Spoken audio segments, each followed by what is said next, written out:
Welcome to Midwest Paranormal Presents Paranormal Soup. I'm your host, Jason Bland. And yeah, it's open lines again. As I saw Drake, it's open lines again? Yeah, I have guests scheduled next in 2 weeks. We will have Carmen Turner-Scott back on the show. It's been a long time since we had her on. Next Sunday, there's no show because I have inventory. It's that end of the year for my work, and I have inventory on a Sunday night once a year. And so no show next Sunday. I'm sorry. And I'm sorry we weren't here last Sunday. The holidays kicked my butt. But man, there's a lot of weird going on, right? A lot of strange stuff. Taking, third world narco terrorists from their countries and stuff like that. Wow, yeah. I hope if you come here to get away from all that crap, well, welcome. Because we're going to talk about the weird, strange, and unusual, of course. And I want to hear from you tonight. If you want to call in and share your strange and unusual experience, or you can email me stuff too. I got Mike. Sent me a really interesting cemetery photo. We'll talk about that tonight. Don't let me forget, Jamie, because I don't have it listed in my World Wide Web Weird, but I have it up in the Dropbox. So I want to get to that. You can always email me, paranormalsoup, jbland@gmail.com. It's in the show description. If you have anything like that, like ghost photo, UFO, whatever, or a guest you think should come on the show, because I am looking for guests. But tonight, you make the show. It's open lines, so let's go ahead and get rolling on into it.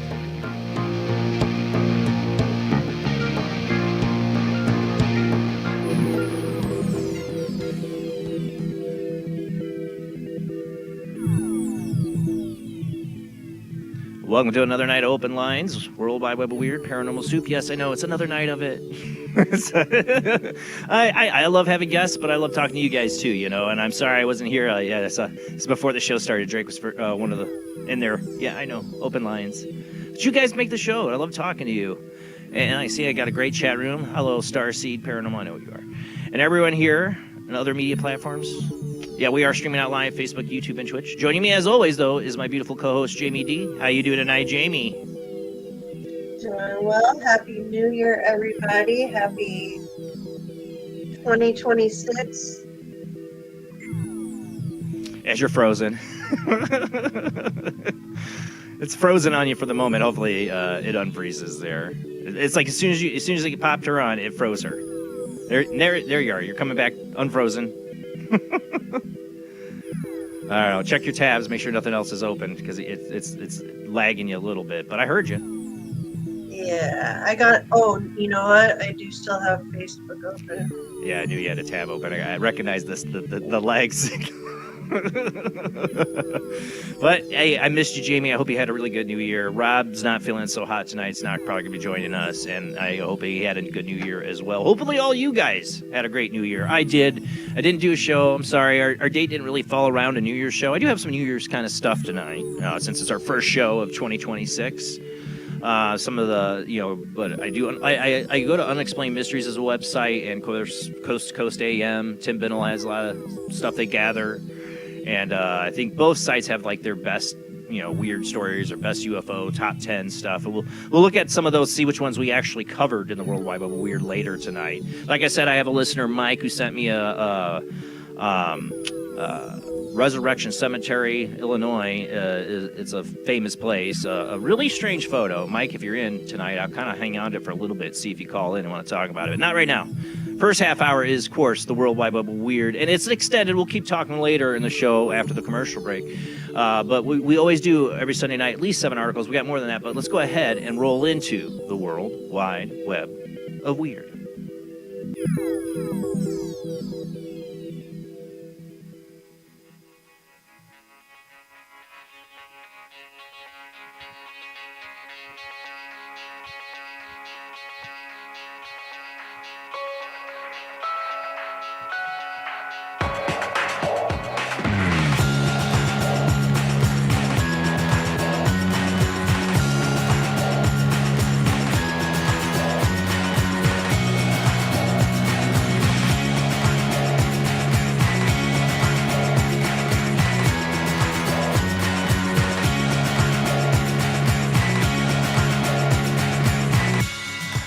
Tonight, continuing stories always start first in the World Wide Web of Weird, and tonight this is kind of a continuing story. We talked about ever since I was a little kid, I was a geek for NASA and us going to space and all this stuff. And then I getting into this world, people are like, we never went to the moon, break my little child heart. Because, I've been a big fan, right? And now, growing up, I realize how much NASA's lied over these years, but I'm still rooting for them, right? Well, this article, Trump lays out ambitious timetable for America's return to the moon, where we'll henceforth capture the alien leader and bring him back here and charge him as a narco-terrorist. For those listening on the worldwide, I am not talking, I am rusty. For those listening on the Paranormal Soup Radio Network, we are a webcast streaming out live to Facebook, YouTube, and Twitch. Come watch. There are, I don't know if I have videos now. I think I do. Or listen as I narrate horribly. All right, let's see. Now, I have said our whole, on this, I'm on agreement with what kind of Trump is saying in this a little bit. Last week, U.S. President Donald Trump signed a new executive order outlining an expedited timetable for NASA's plan to send humans back to the moon as part of its ongoing Artemis program. Next year, Artemis 2 will see its first astronauts venture around the moon and back again, while the first man landing on the moon since the Apollo era could now happen as early as 2028. This would, according to the order, assert American leadership in space, lay the foundations of lunar economic development, prepare for the journey to Mars, and inspire the next generation of American explorers. But the plans go even further than that, demanding that NASA set up the initial elements on a permanent lunar outpost as soon as 2030.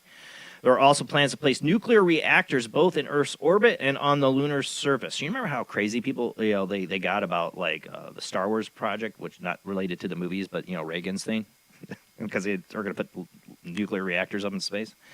Trump himself is clearly hoping to see American astronauts walking on the moon both during his tenure and before China manages to beat them to it. That said, delays are still likely given that the new lunar lander vehicle, which is being developed by Elon Musk's SpaceX, is not yet ready, and we haven't really seen anything about it at all.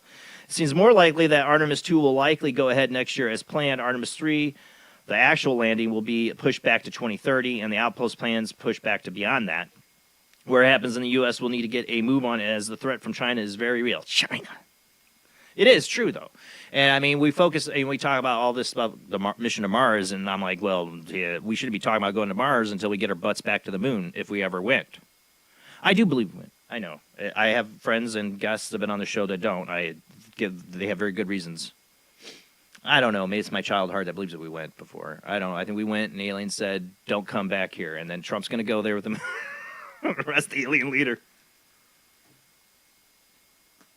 We need that H3 helium fuel resource on the moon. It is true, though. We're all going to be fighting over it. We're all going to be fighting over the moon. It's a huge resource. It's going to be orbital. It's going to control space and I believe we already are. That's the other theory. There's people that's going to have rights to that. So many sides of the conspiracy circles that some that believe we never went to the moon, while others believe we've had a base there and people on there and on Mars. Which is it? I don't know. We have a secret space fleet out there. That one guy hacked into NASA. I can't think of his name. Yeah. Things get hairy. It's we have space wars here soon enough, right? Yeah, I think. But hey, you can get your own lunar place now. Get on it, right? They're gonna Mhm. the frontline view of lunar ocean or something. It's Mhm. gonna They've be got those huge. apartments. It's gonna be huge. Yeah, just like Gaza is gonna be great. All right, let's go. Sorry. All right, up next. Russia, speaking about space wars, Russia may be developing a new orbital weapon made of tiny pellets. Elon Musk's Starlink constellation, which makes up roughly two-thirds of all the active satellites in Earth's orbit, provides communications infrastructure to over 150 countries. It also plays an important role in supporting military operations in Ukraine and elsewhere. To a hostile country such as Russia, therefore, Starlink represents a major problem, facilitating new research and development to ways to disable or destroy these satellites en masse. Recently, reports from two separate intelligence services have revealed that Russia may be developing new orbital weapons specifically designed to target these platforms. The zone effect weapon would consist of hundreds of thousands of tiny pellets that would orbit the Earth and shred any satellites that happen to be in their path. Of course, there's something like this would create such a mess of debris that it might make Earth's orbit completely hostile to any types of satellite or spacecraft foreseeable in the future. Isn't that great? That's just great. That's just freaking great. So they can totally black out the rest of humanity forever with these stupid little pellets they're going to put up into space. Great. Well, China had something because, we're supposed to launch these satellites at a certain, have them orbit at a certain height so they don't interfere. And now they're talking about light pollution across the Hubble and all these other ones because of all these satellites. And China was getting pissed and they're talking about all the junk in that. And then they were going to create like this machine to go through there, like this I claw, saw, and, yeah, like fling to eat these the satellites satellites. away and, yeah, do all this stuff. But that's a Or yeah, big knock them out into topic. space. That's the thing. That's what it's going to come down to. Who can knock out whose satellites? And Starlink changed the game because you made thousands of these little things And there's a grip just compared falling to out of just the sky one right really now. major satellite that they could knock out and take out a whole thing. Now you got thousands and thousands and thousands and thousands of these things up there. So And they know that these are falling, like all of a sudden, like 271, whatever the number was, these satellites start falling, but they say, oh, well, they're going to do that over time. 'Cause people wonder what goes up has to come down. When you look at didn't these it? star maps, it's just contaminated with. Yeah, Iran has, and I mean, Iran is made to be a big bad guy, and we helped create that big bad guy, by the way, if you do your history on it. But they are developing nukes. I mean, wouldn't you, when you have every country saying you are, and they're going to invade your country, or where you might as well just get nukes. They all think you got them anyways. Of course, they're developing. So is North Korea and all the rest of them. It's a mess. If Russia does this, this is stupid. But this is something stupid our country could do. Who knows? We might already have something stupid like this up there. Nobody knows about it. Well, if they're doing something stupid, we're going to have our own version of something Of stupid to stupid. counter their stupid.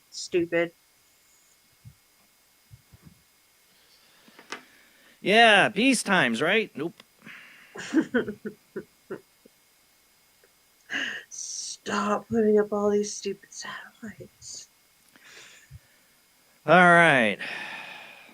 And then while we got Space Wars going on, we got China bringing on Skynet. Next up.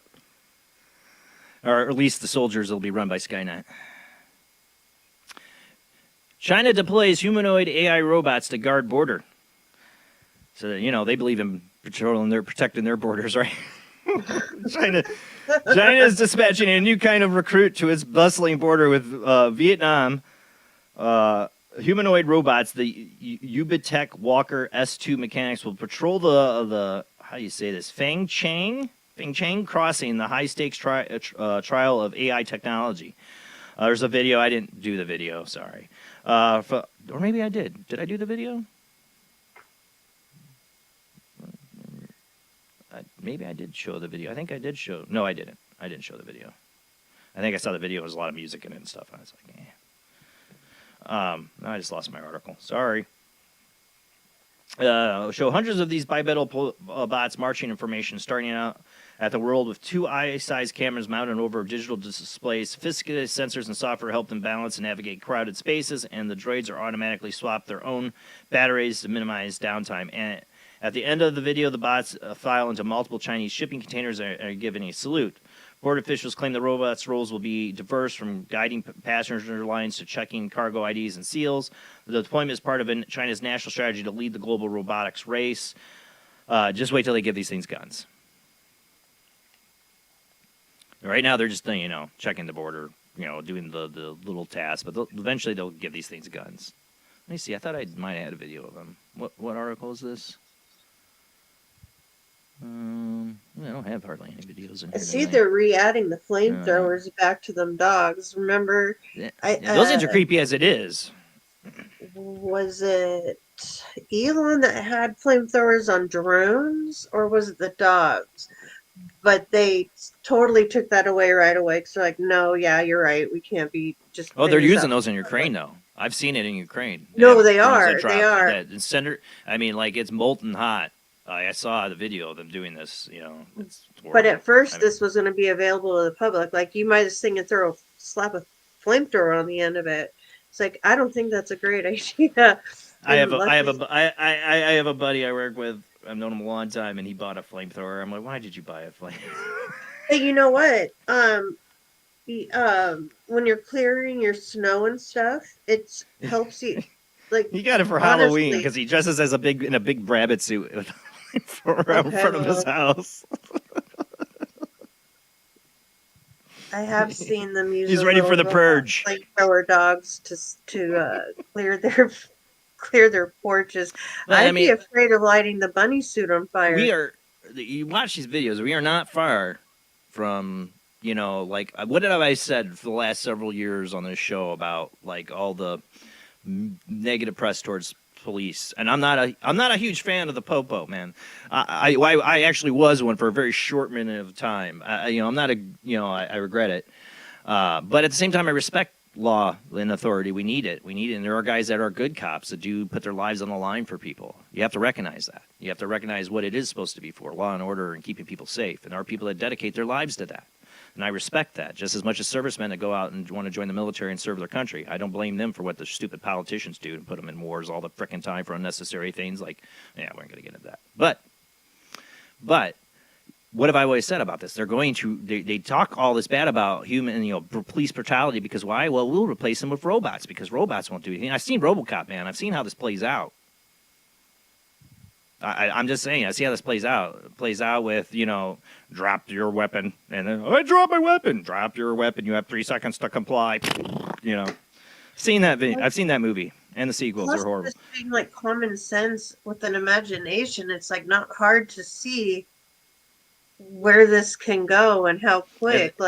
And then, as Ziriana says in, Skynet and Terminator, besides the RoboCop scenario of us being policed by robots that don't give a crap about anybody, there's the program follow the rules is when AI takes it over and decides all humans suck after we download the internet into it and it realizes how horrible we are and programs all those robots to kill us.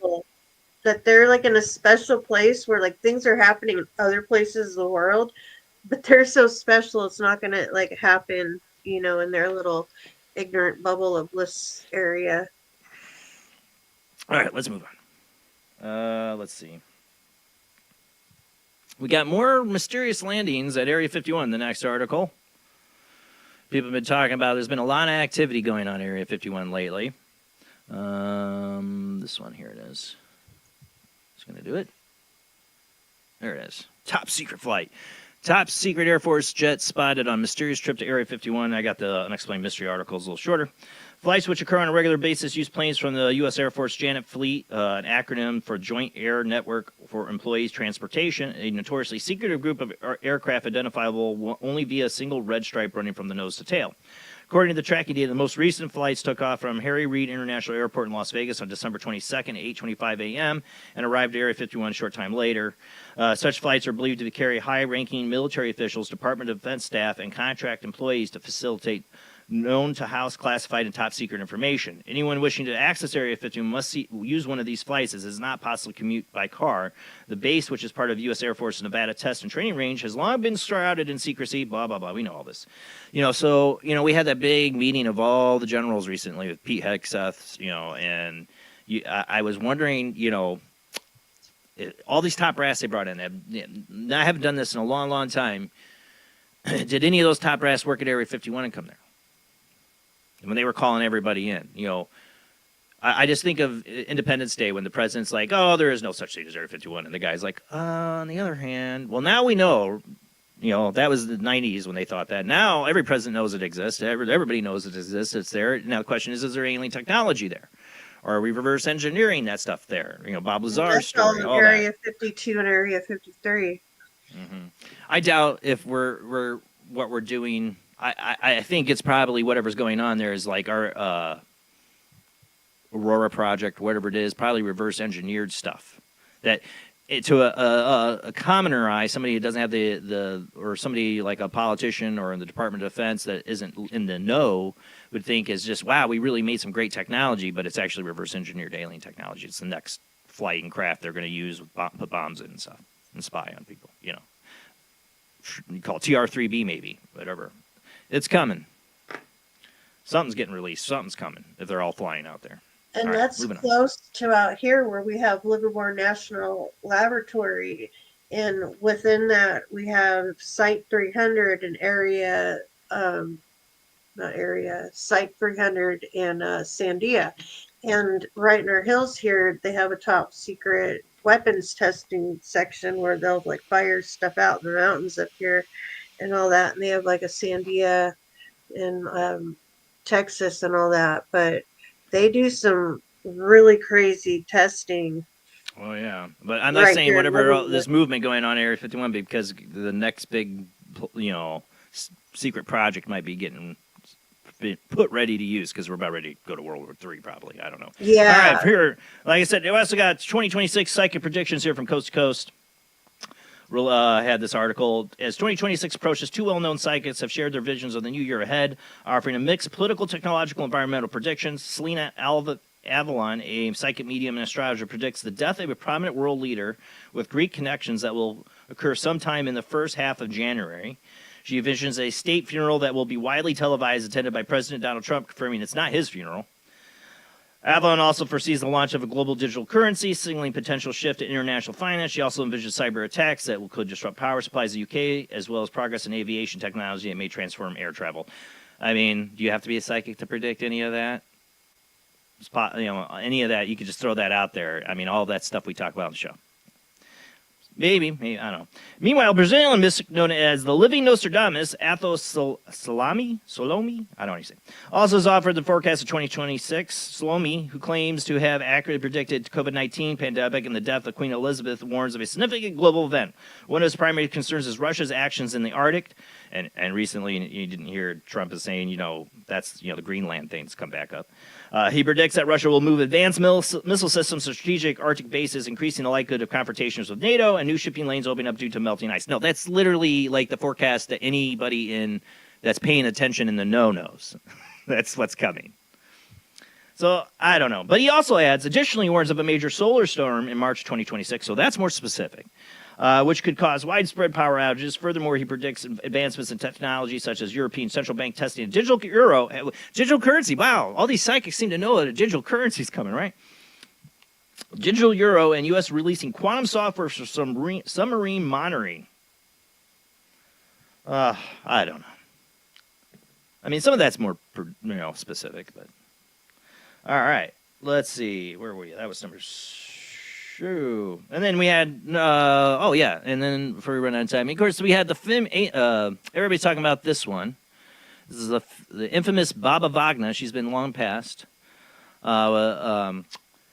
Predicted a large spaceship would visit Earth in 2026. And I've been seeing a lot of people talking about this now that we're now in 2026. Just so you know, not all of her predictions have come true. Born in Bulgaria in 1911, Baba Vagna spent most of her life in Kazakh mountains and was renowned the world over for her prophetic predictions about the future. While a great deal of skepticism has always surrounded the accuracy of her predictions, many people remain adamant that she has successfully foretold a wide range of major global events.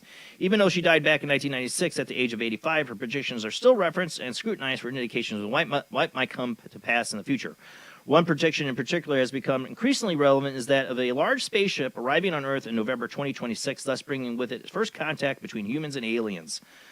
One altered interpretation of the prediction suggests that the spacecraft will actually be due to arrive this year instead, and in discovery of 3-eye atlas in our solar system back in July certainly got some people believing that that was actually about to happen. When the comet passed closest approach to Earth a few days ago and began heading back out into the solar system, however, that possibility seemed to have been put to bed. Here we are talking about 3-eye atlas still. Alien visitors aside, Baba Wagner also predicted other themes in 2026, such as wars. Wow. I mean, she was 96. I can't get her on, like, you know, that was a long time ago. But, you know, predicting wars, when did wars ever end? You could just say, you know, there's going to be wars in 2045. I bet I'll be right if we're still here. We haven't killed ourselves by then. Earthquakes and floods, you know, all the bad crap. That's Baba Wagner. But, you know, why I'm wearing this shirt, my gift from my family for Christmas. I asked her, give me cool shirts to wear on the show. Love this. My ride is here. I need that to happen. Because it take me and my family and Jamie and Rob and, you know, whoever else we can fit inside. You know, hopefully it's bigger on the inside like the TARDIS. Because I want off this planet. I don't even have an article. I'm not even read the article from this one. This should just say enough why I want off this planet. Inside the clinic where celebrities like Kylie Jenner inject themselves with stem cells from umbilical cords of Mexican babies. Where's my ride? My ride is here. This is the shirt. I want the ride. Where's the aliens? Come take me. Well, Kylie Jenner, how old is she? How old is she? 24, 5? I don't know. I never cared about them, but she's got to be really. What benefit are they getting from this? I can't read the article because they want me to pay for it. Oh. Now I did read some of it, but it's basically smooth skin. You know, it's staying younger. I mean, like, dude, you're like 20-something. You're like, and then they got all these people on Ozempic and stuff. Like, they look like freaking zombie monsters. I know, like their face. Seriously, hanging. where's my UFO to come pick me up, aliens? They need to just eat collagen, change their diets, and not do all this weird. And not eat babies. And not eat babies. They're not eating babies. This is leftover umbilical cords from, but it's still gross, and it's still like oh, you have to go down to Mexico for that for a reason, right? I mean, come on. I mean, just, these people are gross. And people worship these people. Parts. I don't know. Death Becomes Her, great movie. Watch it. You know, they should make Kylie Jenner watch that. That's what she's going to become. That's it for that's not really it for the World Wide Web Word. I do have more articles, but we are going to go to our commercial break. It might be a shorter show tonight. Depends on you guys how far we go. Might end at an hour early. But I do have some more articles. We'll talk some of the weird stuff over the last year we covered, or might not have missed covered in some of these top 10 things from Unexplained Mysteries and Coast to Coast that they had. We'll go over some of that. And then we'll have open lines when we come back from the short commercial break. Wait to call in until we come back from this commercial break, but we will be right back.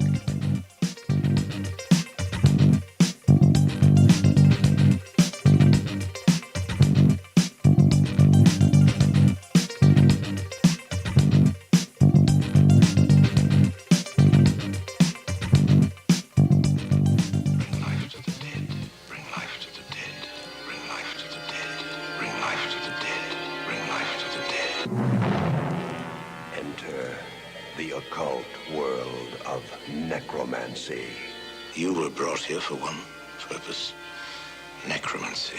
A ceremony dating back to the pre-Christian era. It's the art of reviving the dead. It requires involvement with evil spirits by the person performing the act.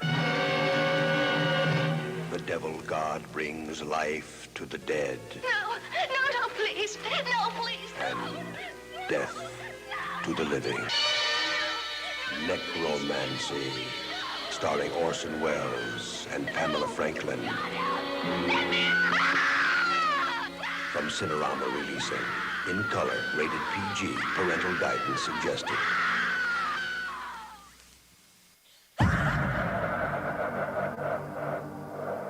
If you are interested in discovering the truth about the paranormal and want to hear from leading researchers in the field, join Justin Brown on his 3 weekly shows named My Paranormal Soapbox, Necromancer Live Show, and the Supernatural Symposium, live on Facebook, YouTube, and InterfaceDeath.net.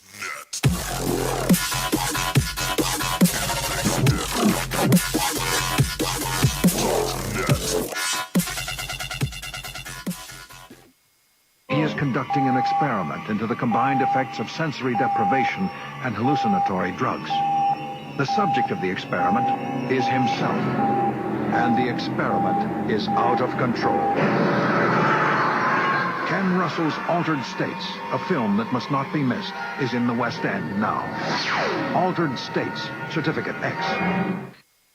Hello, I am Fernando Martinez. I think by now you know I am an emotional kind of guy. People stop me in the street and say, Fernando, what the hell is wrong with me? Silk shirt, hairy chest, enough aftershave to drown a household pet, but I still cannot get a woman. I tell them you are an ignorant fool. Without a symbol of power and fertility around your neck, what kind of woman is going to respect you? That is why I have teamed up with Medallion Man, the shop for medallion needs.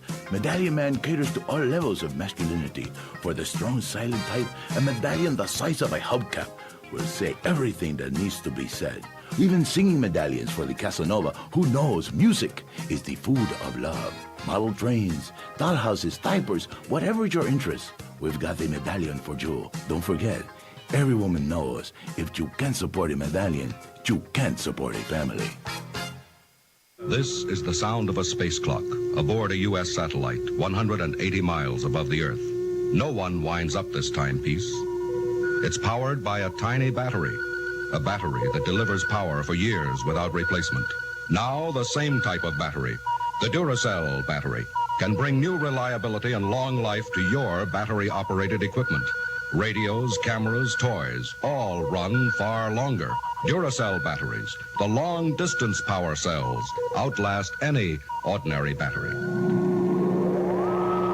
The same type of battery that keeps space clocks running for years can bring long life to anything powered by batteries. Dura, as in durable. Cell, as in power cell. The Duracell battery, made by Mallory. Switch to DCS ranging. 240, nominal to profile. We're in the pipe. 5 by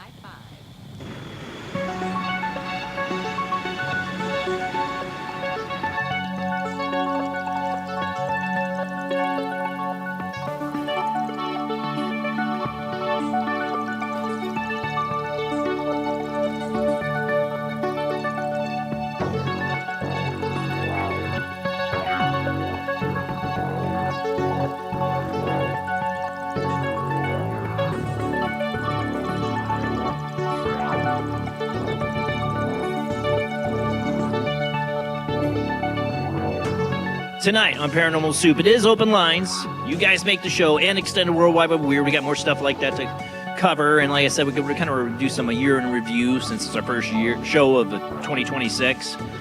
Sorry I didn't have a guest. I've been trying. We do have some people booked later.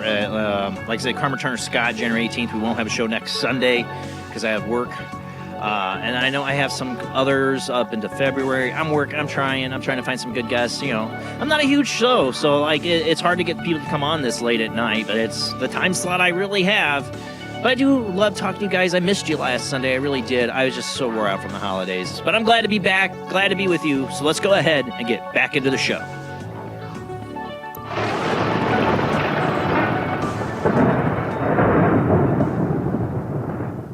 All right, phone lines are open. All right, anybody wants to call in, you call in. We might have to be on hold for a minute if I'm in the middle of an article or something we're talking about. Now, I have an email. If you ever want to send me something like photo, video, proof of alien life, ghost, any of that stuff, that'd be great. It's Paranormal Soup, the letter J, my last name Bland, Paranormal Soup, jbland @gmail.com.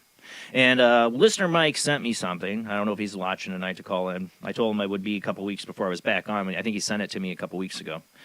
This is what he said first. Hi, it's Mike who calls in on Sunday nights sometimes. I just clicked a strange pic that came up after a prayer session at Resurrection Cemetery. You may have heard of that ghost story, Resurrection Mary. I've been there, been to the cemetery, many years ago. Anyway, I hope you get this, and I'll call on Sunday. I had to tell him, I'm not going to be doing a show this Sunday. I'm sorry, Mike. So I don't know if he can make it this Sunday or not. If he's listening, the lines are open. But let me go ahead and see what you guys think of this. I don't know. I showed this one to my wife, too. She's been there. Where is it? I got to find it here. Hold on. There it is. This is what he sent me. He said they were doing a prayer session and they clicked a strange pic.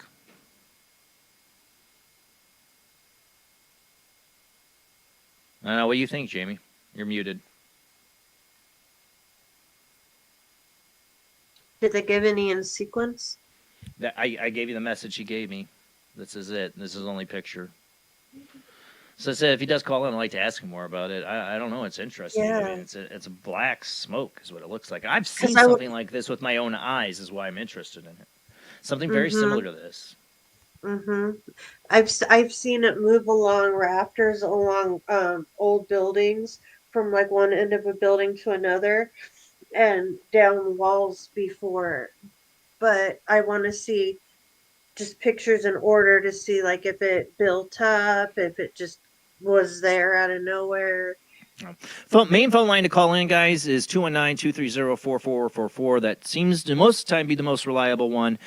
I have another one. It's a Google one, and I don't know. Sometimes I get some people that call on it, 260-225-9419. There is Skype, and they've switched it over to Microsoft, and I did get it to work with one person the other day, the jblandoo or jblandparanormalsoup. One of them's on one phone, one's on the other. Hopefully they work. But the main one, if you can call in at 219-230-4444 is the main line. And if you call in and it goes to voice messages because I got somebody else on the line, or it does a stupid thing where it hangs up on you, and then I might call you back. So be prepared for that, because I'm that desperate for callers. And that's a daytime. Please. That's a daytime picture, right? Well, yeah, you can tell it is. It Well, looks like it, unless he's got some filter. He didn't. Certain, You have all like, the information I make have it on it. Like light. Yeah, all the information I have on is that what I read you.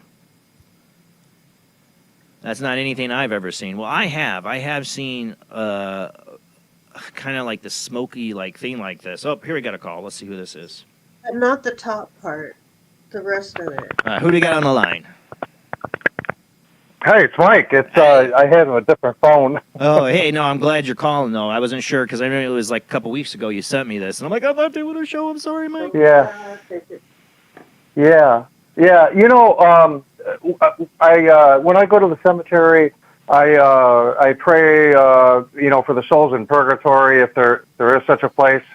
You know, with the angels, the chaplet to Saint Michael, and then I focus a little bit on the infant praise. It's like a 5-minute chaplet, but it's kind of like a reminder of you know, when Christ was a child, you know, and then all those moments in his life, you know, like when he was 12 years old, his parents found him in the temple, you know, and stuff. It's like a 5-minute chaplet. So so the dead can remember or it kind of sparks something in their memory of their life, you know, Mike, and you know the life of Christ. Anyway, but I go into the cemetery, and then you know, afterwards I'll do a ghost box, and maybe I'll get an EVP possibly, but I take pictures too, and I just thought that thing was bizarre. Did you take the picture? Yeah, I took that picture. You know, if you look at that, it looks like it's got teeth and eyes. You know what my wife saw, though? Huge... You know what my wife saw, and real quick, is she swears she sees like a witch, like riding her broomstick. Yeah, that's what it looks like to me too. As a witch. That's what my wife immediately, first thing she said, and now that's all I see. Oh, really? You know what? I'm looking at it now, and on the screen, and I'm trying to. You know, there's like something. You know, like I said, the teeth. I don't know. Maybe it's something. You know, when you get pictures, did you ever notice like what's the word? It's like spirits are embedded into a main theme, you know, or a person. If it is a person, there's like other spirits around it. I mean, I've seen, you know. I've had a lot of I've seen photos where people have showed me something that looks pretty interesting, the center focus of the photo, whatever, or something like you have, and then you see what looks like in the cloudy background, like you could almost see other faces. But as an investigator, as somebody who knows how the brain works, I can't say that's not pareidolia, you know.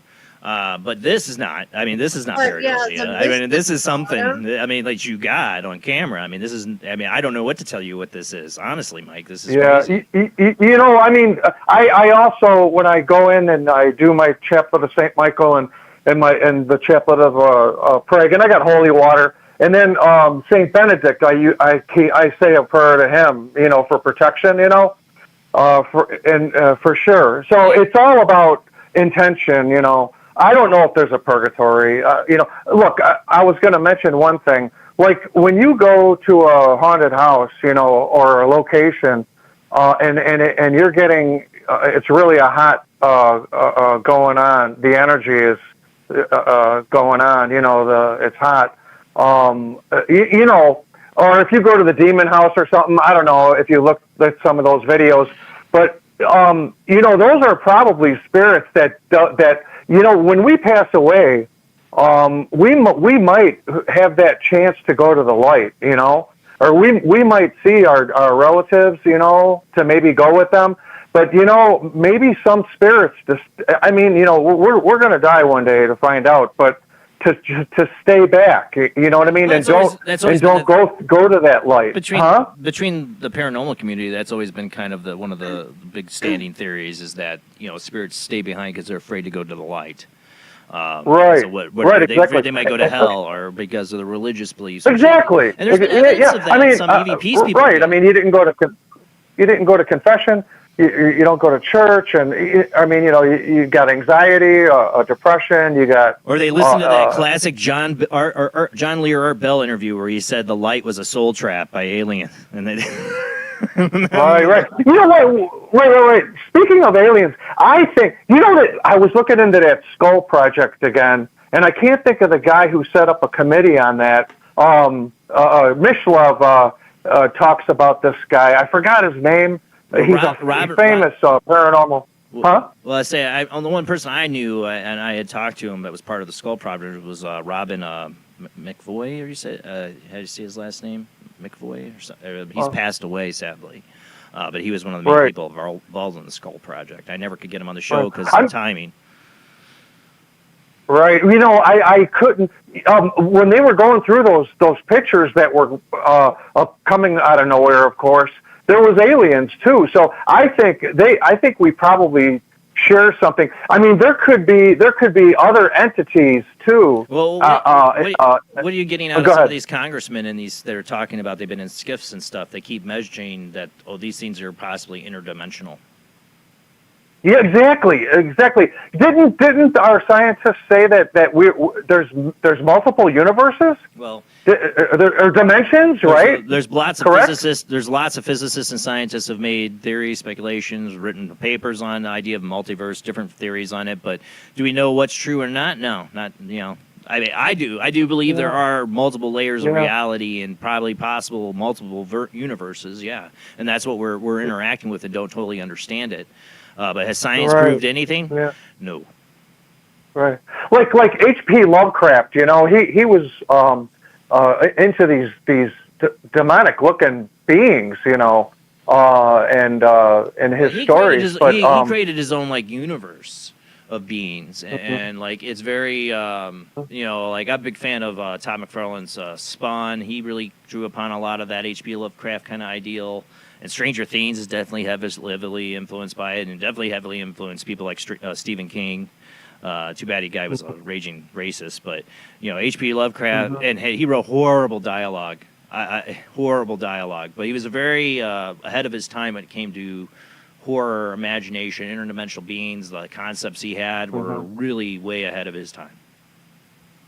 Yeah. I was asking myself like questions this week, you know, like, did Jesus Christ know he was God? Like when he was 3 or 4 years old, before his parents found him in the temple, you know, with the talking to the priest, you know. But did he know that you know? Did he already know he was God? You know what I'm saying? It's like, and I don't know. I ask myself questions sometimes, you know. But that was interesting.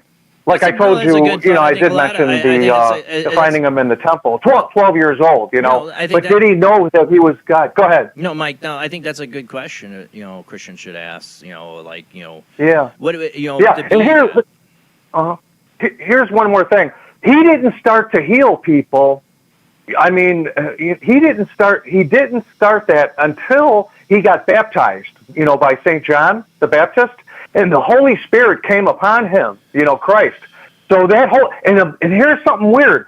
When Moses talked to God, he knew nothing about the Holy Spirit. that he didn't know. He just thought he was talking to God in the fire, the bush, I think he was talking to an alien, but yeah, I know. But you see, Jesus didn't begin to heal people, By the way, I just this week I saw a crippled person. I felt so bad. He was like 30 years old, and he was all contoured, and he had a crutch, You know what, Mike? Actually, you're hitting a line of something I got sucked into. I know. I'm going everywhere. My mind goes everywhere. But getting back to the healing.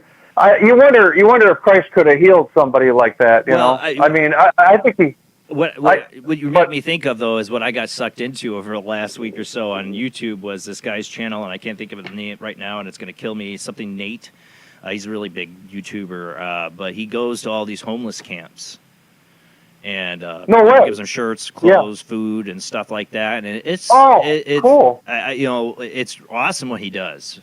But boy, is it showing the darkest side of America right now, like how hurt, how sick people are, and people assume all these people are drug addicts. They're not all drug addicts. If a lot of people are one check away from being homeless. Here's another dichotomy or whatever in my mind. Do people? I think of this like, do they come back here?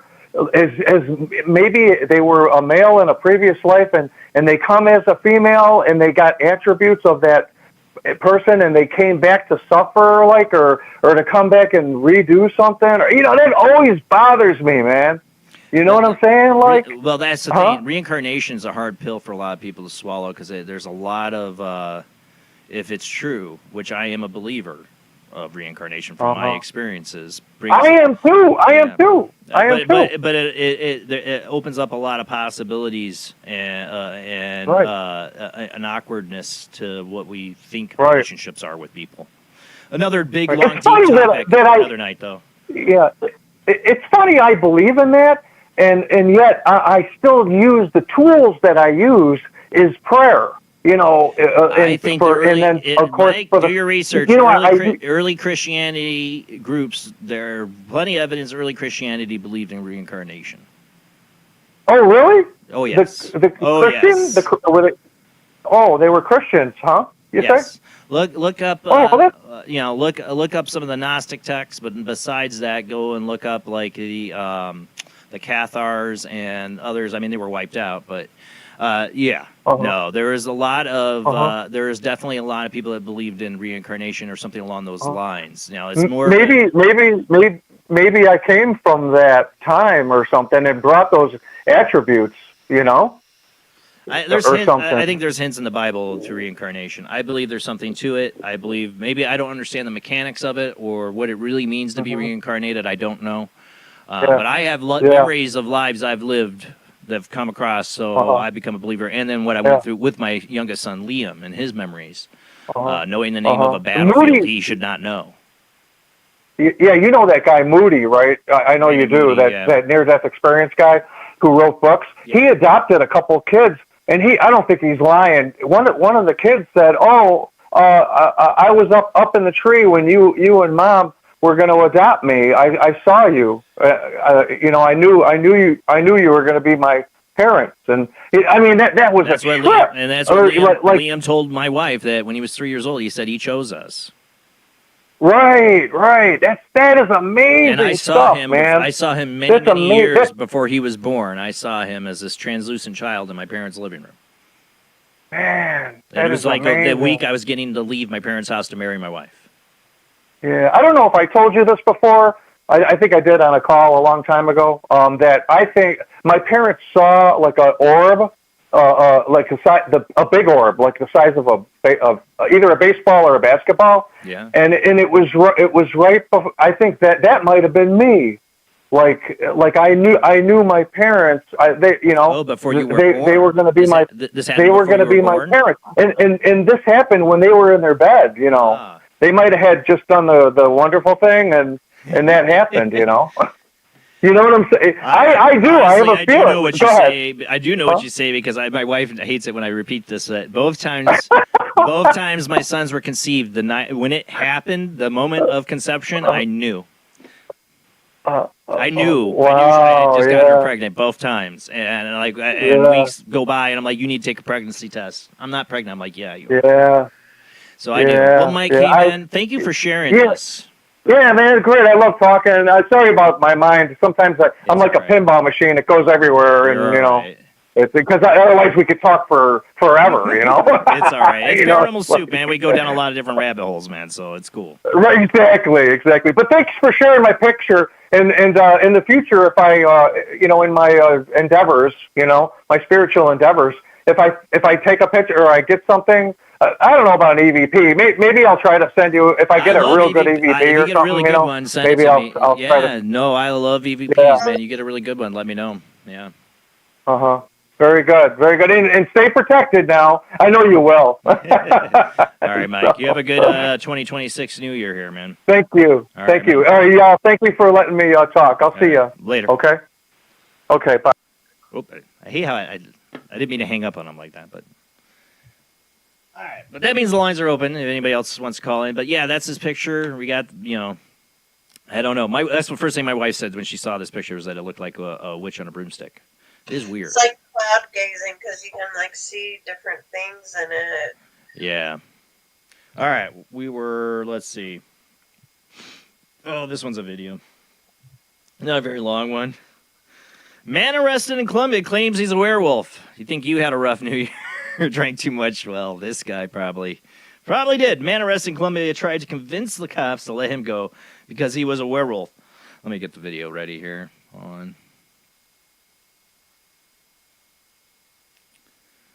There it is.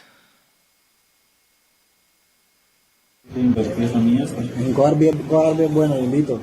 Mira.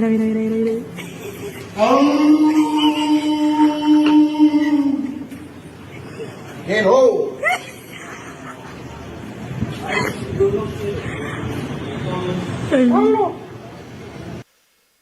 They're like, somebody's laughing at him in the background. Drugs are bad. Okay. Man arrested in Colombia tried to convince cops to let him go because he was a werewolf and proceeded to put on quite the performance to prove his strange claim. According to a local media report, the bizarre bust occurred earlier this month in the town of Cartagena. I say that, Romancing the Stone, right? That's a great movie. Aren't they there? Where an unnamed suspect was taken in custody for allegedly assaulting a pedestrian. While being booked, the man told authors that it was in their best interest to release him because he was in fact a werewolf that was due to transform at any moment. When the cops understandably dismissed his weird warnings, the man doubled down on his tale by tilting his head back and unleashing a monstrous howl. Alas, the wild scene failed to strike fear in the hearts of the officers as they simply laughed at the odd behavior. That's who you heard laughing. That's right. While the man never transformed into a werewolf, he did turn into something of a star as the video of his performance has gone viral in Argentina's social media. Again. Drugs are bad. Okay. Maybe he was, and then they took him out. He needed the moonlight. I don't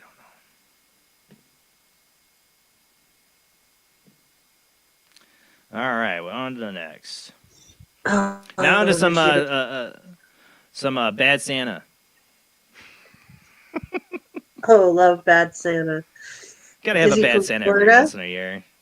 Is he from Florida? Canadian Santa. That's why you got a Canadian Santa. Completely unacceptable. Alberta Mall Santa replaced after boy slapped.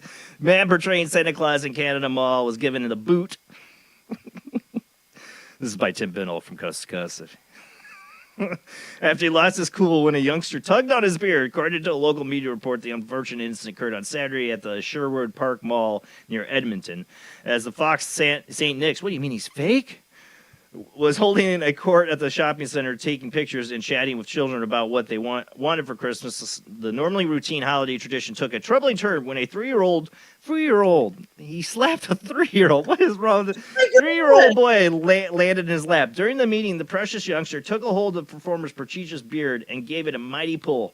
Rather than take the tug in stride and display his jolly side, the Santa had decidedly a different reaction as he sternly slapped the boy's hand away from his face and subsequently scolded him. Well, he slapped his hand, right? Okay, so slap.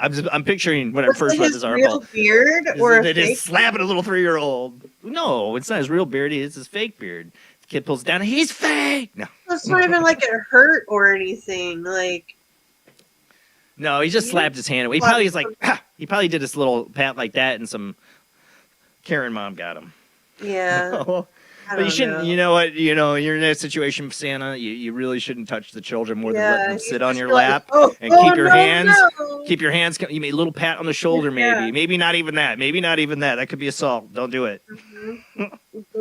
The elf comes out. Don't assault Santa. Rather than take the tug and stride display the Jolly Santa had, decidedly different reaction as he sternly slapped the boy's hand away from his face and subsequently scolded him.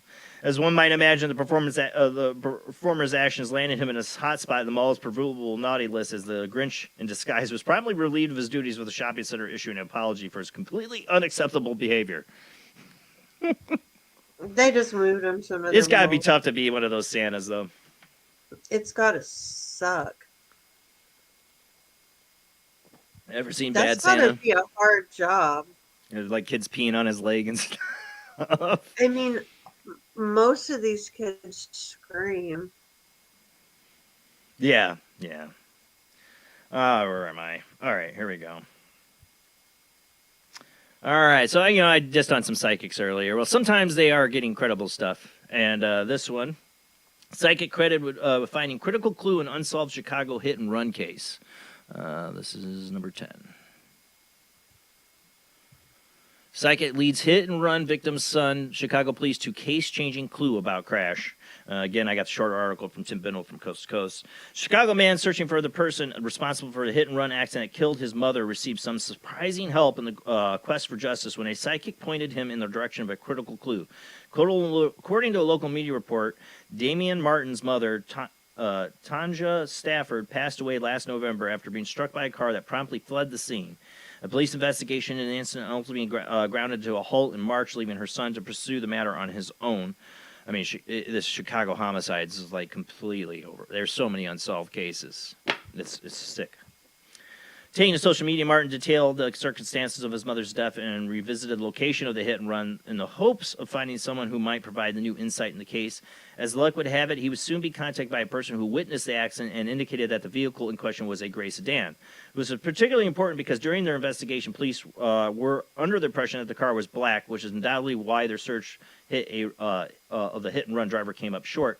Martin managed to confirm the witness's account after he received a rather wondrous message from an unexpected source. A psychic wrote me out of nowhere and said, "Go check a blue and yellow sign." He recalled, explaining that he returned to the scene and quickly spotted a nearby car dealership that matched the description provided by the mysterious mystic.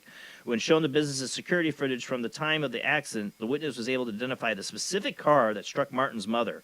While the police have since issued a new community bulletin with a photo of the vehicle, her sons expressed dismay that a year had passed since the incident, leaving the culprit plenty of time to cover their tracks. Now, the question is, the psychic came to him, told him to go check for the sign. Is it possible that somebody, I mean, they didn't get any big credit. They didn't name the psychic, so they didn't get anything out of it. But if somebody was trying to get anything out of it, they did go to location and be a inquisitive person and go, well, they should have cameras, and tell them that and say they're psychic. You know? But, and again, maybe not. Maybe this is really, truly something that led him in the right direction. The psychic really picked up on it. It's pretty, gave him this, I don't know. But whatever they did. A lot of people, like Florida. If this captures them, I hope. Police departments has this lady they use all the time. She's friends with one of the guys, and she's helped them solve some cold cases. She's incredible. And so there is a lot more. A lot of times they're brought in mostly on cold cases because, during the actual case, they're not going to, because they're trying to build a case. If they do find somebody, arrest somebody, they're not going to bring in a psychic. And if but when it's shut down, who are you going to turn to? Yeah. And you have a certain reputation already, then, they'll recommend you for these things. And so they're starting to really entertain that as like a final, another tool to look at. That's there's definitely people. There's definitely. I worked with a guy. I worked with a guy who had family friends that knew somebody that was used by the FBI in secret. That was a psychic, and this person wrote to them because they lost their dog, and this psychic literally told them where to find their dog. Coordinates and everything. Well, look at Robbie. Thomas and Yeah, there's people that they will turn to and work with that are credible that show results. Otherwise, they wouldn't believe. They wouldn't work with them. mm-hmm. That's why. All right, let's see. You have all these quacks ruining it. Now we have next the last part of it, and people you can call in at any time. I mean, the phone lines are open. I don't know how long we're going to go tonight. The last 4 things I have are different articles I got from, because mainly, I mean, I get my articles a lot from Unexplained Mysteries and Coast to Coast. When I get them from other places, I search on Facebook. I get people, my wife looks for articles for me. But they have like these kind of like top 10 list stuff that they do on the new year, and sometimes I cover it, and it's always interesting just to reflect on some of these stories and see which ones we covered, which ones we didn't. We can kind of dive into some of these if we want. So let's see the first one. I was gonna do that if we did a New Year's Eve show, but neither of us felt like it. All right, this first one comes from Coast to Coast. 25 of the weirdest stories, and I'm not like gonna like read all 25 or read any of them. We're just gonna kind of go over them. Yeah, that's the top one right there, right? Le Boo Boo, the Le Boo. We covered that one. Boo Boo Foo Foo, yeah. Because I was totally didn't know nothing about it. Kids at work had to explain it to me. And that first one there was Russian woman sells soul to buy Le Boo Boo doll. That's his top listed article here. What else has he got? Scottish museum slammed for not accepting legendary alien abductee's pants. I didn't cover that one. Pack of pranksters dressed as mechanics swarm Arizona's auto shop to owner's jargon. I don't remember that one either. Unsettling stranger in satanic mask appears at doorstep of Texas home. We did cover that one, I believe. Yeah, that's was the one that I'm thinking the family members? No, this was a different one. No. That wasn't one with the family members. This one was never explained. This was in January 24th of 2025. Nightmare's doorbell camera from video Texas shows a home being visited by a mysterious stranger wearing an unsettling satanic mask. This one we wear like like the Red Devil goat mask. Oh, and he's like doing all this weird stuff like in Yeah. the camera. Yeah. With the horns, yeah. And he put like Revelation 21:15. I don't remember that. I just remember like it was really weird. They never. I don't think they ever caught the guy who did it. It was really weird. So yeah, that was a weird one. That was definitely a weird one. What else they got? Crossing guard banned from high-flying kids after drivers complain about delay. I don't even know what that's about. No. Bizarre Yeti blood oath sparked controversy at Colorado seminary. What? Huh? Yeah, some of these I don't remember. Colorado priest found himself in hot water with his superiors after he hoodwinked his seminary students into thinking they were participating in a blood oath involving a man in a Yeti costume. Bizarre incident which came to light this week occurred in January of 2024 during a ski trip organized by St. John Vianney Theological Seminary of Denver. The gateway took a strange turn for the 15 students when the vice rector, Franciscan John Nepil, who led the excursion, woke them up in the middle of the night and gathered them together for what he claimed was a sacred tradition. Ordered to sit in silence awaiting their turn to participate, each student was subsequently taken individually to a trailer. This sounds really hell bad. no. On the property. I mean, these poor 15-year-olds were so scared, I bet. Property where their mysterious ritual was to unfold. During the private ceremony, prospective priests were presented with a dagger and told by Nepal that the only way you can enter into the family is if you got to make a blood oath. This all sounds very satanic. Adding a surreal element to the scene was the presence of a man in a Yeti costume, presumably there to oversee the sacred tradition. After convincing the students that they had the mettle to take part in the ceremony, Nepil would stop them just the moments before they committed to the blood oath by offering them another option. The proverbial plan B involved dousing the seminary's hand with what the priest claimed was grizzly bear blood and telling them to unleash the most brutal scream you can possibly make before being sent to rejoin their fellow students with tape over their mouth so they remain silent about the ritual the others would soon experience. Oh, so is it like wow, how did I miss this one? I'm glad we're going back over this. How did it? I know. Wow, while Nepal saw the ceremony as humorous, bonding exercise. Yeah, a lot of child predators use that excuse. For men, they were 15-year-old boys. The kids It are going soon to go turned there into a to see a scandal Yeti? Like, what at the the hell? seminary, in part due to Nipole's unwise decision to film the Yeti accompanying the. Well, so the Yeti's your issue with this? The guy in the Yeti suit is your issue with this? What the hell? See, take me, please, aliens. The guy in the Yeti. Okay. The scuttlebutt surrounding the ceremony eventually reached the Archdiocese of Denver, which launched an investigation into the ski trip's side quest and concluded that it was a misguided farce wherein at no time was there risk of bodily harm. That said, at one point during the process, church officials actually enlisted an exorcist to cleanse the seminarians who had participated in the ritual. That's interesting. Explaining at the station that the Archdiocese indicated the consultation was done out of an abundance of caution and due to the potential spiritual harm for such oaths. Did any parents sign a permission slip for anything of this nature? Or did they just discuss? Because one of these people talked, one of these kids probably talked. Did they just discover a secret satanic cult within inside their own religion? Because that's an accusation that goes around for all, the Catholic Church and others, that they have secret satanic cults that run inside of them. But in a Yeti costume? I don't know. A Yeti costume. I don't know. Why they threw the Yeti costume in there? And I want to know what quality Yeti costume they're using for this. Was it the Slim Jim Yeti costume? Did you go all out on Amazon? Is it like a cinematic, like a theatric? I'm thinking of these 15-year-old boys being taken, and they're in seminary. You hear things about these things, and then you're being taken to some ritual thing where they're taping the boy's mouth. So you're waiting to go in, and you're seeing the kid come out with tape over their mouth. Almost like a hazing. It is a hazing. I've always hated hazing, by the way. I've been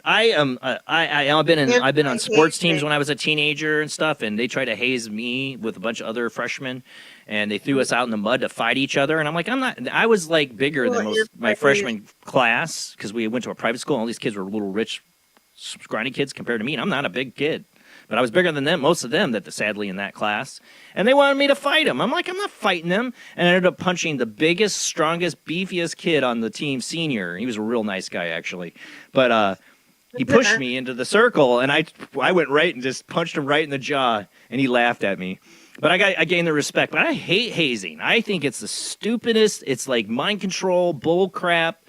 I'm sorry. I'm just not that person to be controlled or put into a group like that. Group think bullshit. Like, you don't gotta lie to kick We have to ritually humiliate you so we can downgrade you so you become part of the collective, and we're all been humiliated together, and we can really kill you, maybe. Yeah. I don't know. It's some macho so we toxic have this crap. bond that we've all gone. Yeah, child abusers do that too, Mm-hmm. POW camps, they get bonds with their captors and stuff, I'm just saying, like, we humans, we just treat each other like such crap to control each other or something like that. You gotta humiliate me so we can bond. Like, honestly, can't we just live our damn life? Can we sit down and talk? Get to know each other. That's how you bond, not by humiliation rituals. I don't know. This is why I have the shirt. My wife bought me this shirt because I've always felt like I was an alien. I need my ride to come here. Because I just don't get humans. I don't get that idea of ritual humiliation to bond. I don't get it. And money to control, like how these other people get to live. But that whole thing sounded very very bad. Like some underlying things. What is that the start of a grooming process? They start you out with this little ritual that in the end you come out alive from. These 15-year-olds come out alive from. Oh wow, they didn't butt rape me. I'm great. So I'm fine. I live. But then the next ritual gets worse. I don't know. This time. Yeah, this time. But you move up a level. Want to take a ride? Yes, Ziriana, as our and Moody Blues. Yeah, I want to take a ride. Yeah, contact. Yeah. All right. We're still on this one though. Let's see. What else did I have? What else? I got sucked into that, man, because I missed that article. That article. That was a doozy. Wow. Nightmarish teddy bear found in California gas station prompts police response. I don't remember that one either. Oh, wait. I think I saw that, but I put it aside to read later. And I never did.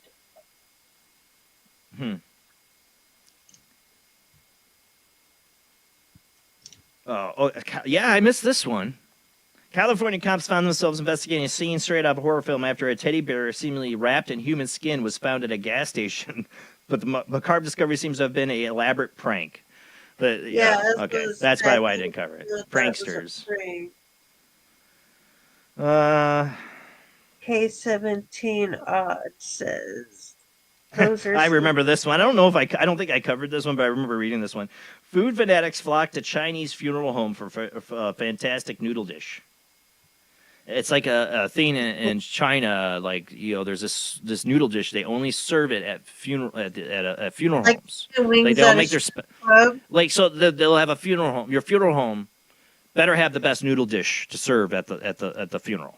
Like your strip and some funeral homes, right? Some funeral homes have better noodles than others, and this one is like infamous. So everybody goes to the like, oh, did you know him? Not really, for the noodles, kind of deal. Here for the noodles. I didn't cover that one though. Like noodle crashers. Because that's been going on for years. Let's see. AI reads coffee grounds, tells woman to leave her husband. For OFFS. Not gonna even. If I could just tattoo anything to my forehead, just OFFS. So, how does AI, I get how a person reads coffee grounds and scents. It's something with their intuition and, seeing patterns or whatever. What does the AI know? They're not psychic, are they? Is AI psychic now? No, but it's memorized a certain pattern. So if the grounds fall into that pattern. Well, it's told a woman to leave her husband. Home wrecker AI? Yeah, and then it gives possible solutions, and God knows where it's pulling this shit from. Man allegedly eats his own pet peacocks to spite neighbors who kept feeding them. No. I won't go into it. But he did it to spite his neighbors who kept feeding them. This is too weird. But they were his peacocks. This is too weird. You can't feed my peacocks, goddamn! I'm gonna eat them. I don't know. Anna, Zariana, and stuff don't want this one. Or how peacock tastes, like chicken. Well, probably some sort of. Thai woman claims to have supernatural hair. I don't remember that one. Man in Batman pajamas busts alleged burglar in Florida. We did cover that one. She is shaped like a popular Pokemon, sells for nearly 88,000. Thousands of Smurfs gather in France, a French town for a new world record. I don't know. Rescue workers free. Kinetic man stuck inside a playground tube slide. I remember that one. Phantom sign swapper peeps Bridgetown, and a Kentucky man who evaded police on mule arrested for releasing raccoon in business. I don't remember that one. What? Hellman saves Spanish cafe torched over missing mayo. I think I remember that. Texas woman marries ex-boyfriend without his knowledge. Wyoming lawmaker wants to create massive Mount Rushmore-like mountain. Canadian's man quest to find Sasquatch comes back to haunt him to divorce court. A lot of divorce cases here. Fake video of woman from non-existent country becomes viral sensation. Yeah, I covered that. Italian man busted impersonating dead mother in bizarre misdoubt fire, which we had. That was crazy. He's like the real. He really did a good job. I mean, I could have thought he probably would have got away with it until he had to talk. He's like, exactly, until he really did, because he really looked like her. All right. Let's see. So now on to some unexplained mysteries. Top 10 UFOs from Unexplained Mysteries is next. Ooh. And, like I said, we're just briefly kind of covered. See what, some of that stuff I miss. I miss tons. Where is it? Well, that's good. Now we have the time to slow our roll and look into it. All right. Top 10 UFO stories of 2025. Of course, we got Tim Purchett, number 10. Underwater UFOs moved at hundreds of miles per hour. Something anomalous is thought to be frequenting our oceans, and we still have no idea exactly what it could be. And, Tim Purchett said that, and others in Congress now that have been in these skiffs say that they're interdimensional or they're in our oceans. I don't know. I do think if they're here, they're on the moon and in our oceans, all the places we can't really access. Number 9, Woody Harrelson recalls freaky childhood UFO encounter. The actor detailed his experience with the unknown during a recent interview with Late Show host Steve Colbert, which I don't watch Steve Colbert, never saw the interview. But I like Woody. I like Steve Woody. Colbert. I don't like Steve Colbert. Yeah, ask about the Epstein Island. Woody. Sorry. But what happened to that kid in that freaky video that that is Steve Colbert in that video with that child. I'm just saying, go look it up. All right. Number 8, unidentified object dubbed a witch filmed in the sky over France. I remember that one. Could have been a drone. Somebody dressed up as a witch. Speaking of drones, mysterious drone number 7, part of a fake alien invasion cover-up, claims ufologist, major figure in UFO scenes, put forward what he thinks is a real story behind the recent drone crisis. Remember last year we had all the drone stories. And then we had a company come out and claim, oh, it was all us. And then another company, oh, it was us. Like whatever. Number 6, site of alleged alien base in Alaska has become a UFO hotspot. Mount Hayes has become synonymous for reports of UFOs, alien visitors, mysterious disappearances. Yeah. 5, aliens are killing people, claims real-life close encounter scientist. Veteran UFO researcher Jacques Vallée maintains that there have been several cases of aliens killing humans. He's one of the biggest names in ufology out there. And he's saying that, yeah, they do kill humans. That's unsettling. Number 4, unprecedented UFO documentary was filmed in a secret over 2 years. That's, of course, I still have not seen because I just don't feel like spending $20 to watch it when it's free. To me, it's a manipulation. Whatever, they hyped it up, and I do want to see it, but I feel like whatever they're showing me is some kind of manipulation. Maybe it's because they put Mark Rubio in there. I don't know. People I think I don't trust. Which is anybody in the government. So you could have literally picked anybody at any time in the government, put them up there and said, oh, we know their stuff, and talk about it like they're serious about the subject, and I'm like, F you, I don't trust you. What's your agenda? Right? That's where we are, or at least for me, when it comes to our government and disclosure. Number 3, Pentagon confirms that it is now investigating case of an egg-shaped UFO. The bizarre case is now understood to be one of 21 being more closely investigated by the government officials. We're looking into it. F you. You're not. It's owned by, like, Lockheed or something. We looked into it, Lockheed's. But we're not going to tell you that. Controversy surrounds alleged finding of an alien sphere in Colombia. That story has been dominating in the paranormal circles for a long time. Is it real? I really don't know. I missed a call. See, it does that.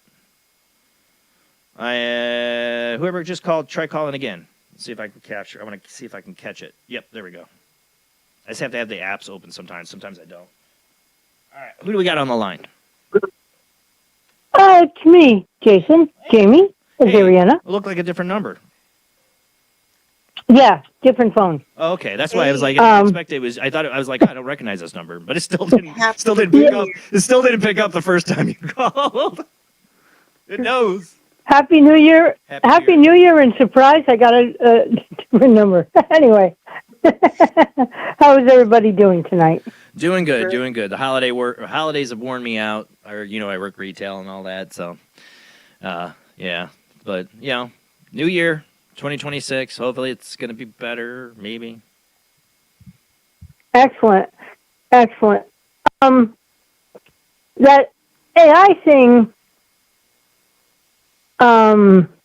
Skynet, like I had commented, always scares me. And robots and things like that. Yeah. I see them though. Like we are not far from them taking jobs. They're going to be your new attendants in nursing homes. They're going to be robots, not people. Happening. And you're going to see them patrolling your streets as police officers with weapons. Yeah. Exactly. Did you ever see? I thought it was supposed to be a kids movie, but it's kind of scary. It was like a cartoon type thing. Wreck-It Ralph or something. Wreck-It Ralph? And Wreck-It Ralph, I think. Well, anyway, I think that's what was the name. Well, everybody didn't work, and everybody had robots and to do your work. Everything robotic, and not so much AI, but robots did your work, so you didn't have to do anything but sit in a chair all day. Oh, that's not Wreck-It Ralph. That was damn it. There's a little robot in it, right? That's like trying to get back to the people.